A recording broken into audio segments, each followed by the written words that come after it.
I'm the answer to your every cry. Solution for the way behind. I bring to you the news. Ngiyabingelela egameni kaJesu kuphina kuphi lapho ukhona khona. Ukufuleke nalithuba lelihle lekulalela i-episode yamaqiniso lebhalwe ngumfundisi Chris oyakhilwa ama-DSCD. Lamuhla telishumi ngolesithathu kanti-ke umfundisi Chris ushumayela ke ngesihloko lesithi sebenzisa tonke tinkhundla kushumayela. Amen. 1 Corinthians 9:22 uthi ngakho-ke sengaba ngiko konke kubo bonke kuze ngako konke nisenzise labanye. Amen. Umfundisi Chris uthi umhlaba awukaze ube indzawo legcumana kakhulu kwendlula indlela lesibonako lamuhla. I-technology, tekusakata, tekuhamba kanye tekuchumana kuvuleka ematfuba lamanyenti. Njengemncobi wemiphefumulo kufanele-ke ungayithathi njengemikhuba kodwa uyithathe njengemathulusi ekushumayela. Amen. Nguloko umpostoli Pawula lakwenda wasebenzisa le ndlela kuti afinyelele kubantfu labanyenti ngaphandle kwekwenta lushintsho kumlayeto wakhe.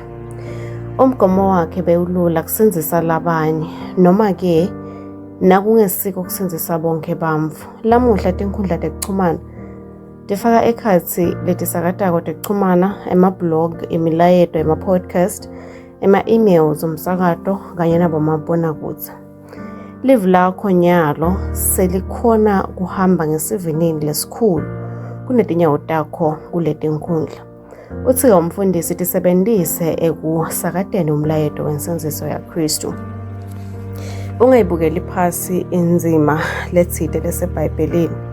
Ivideo lefundzisako siprofetho noma-ke livi nje linye lelikhulunyiwe lelingakwenda.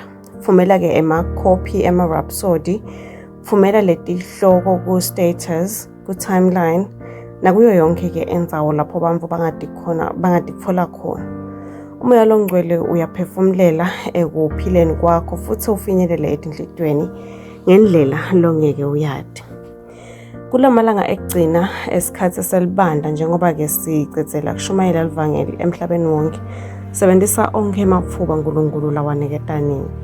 Yiba-ke nenhloso, ube ngumuntfu lowakhako futhi ungagucuki. Sebenzisa tipho takho, emakhono kanye nemandla akho kude uzuze imiphefumulo. Amen. Kuchubeka nesifomvo ngafundza taga 11:30, Marko 16:20, kuba seKorinte 9:19 kuya 23. Amen. Kulesikhathi sanyalo ngicela-ke sisho-ke na umthandazo utawuvuma usho emva kwami uthi ngisebenzisa onke ematfuba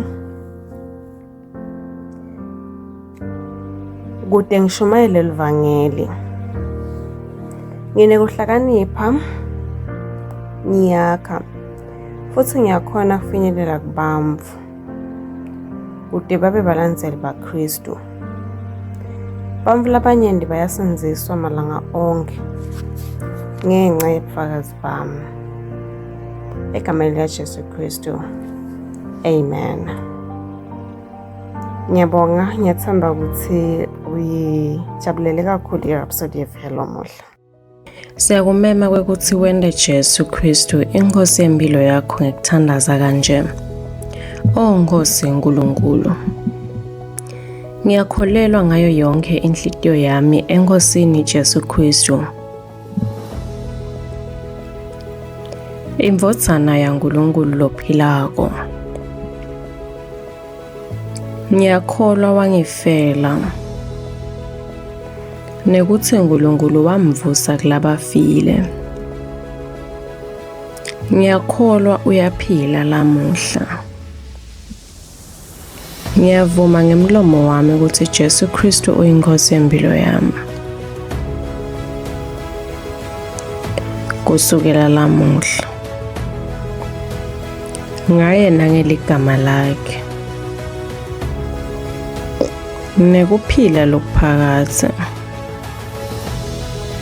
ngidelwe kabusha. Ngiyabonga Nkosi ngekusenzisa impilo yami. Nyalo sengumfana waNkulunkulu. Haleluya. Siyakubongela Nyalo sewumfana waNkulunkulu.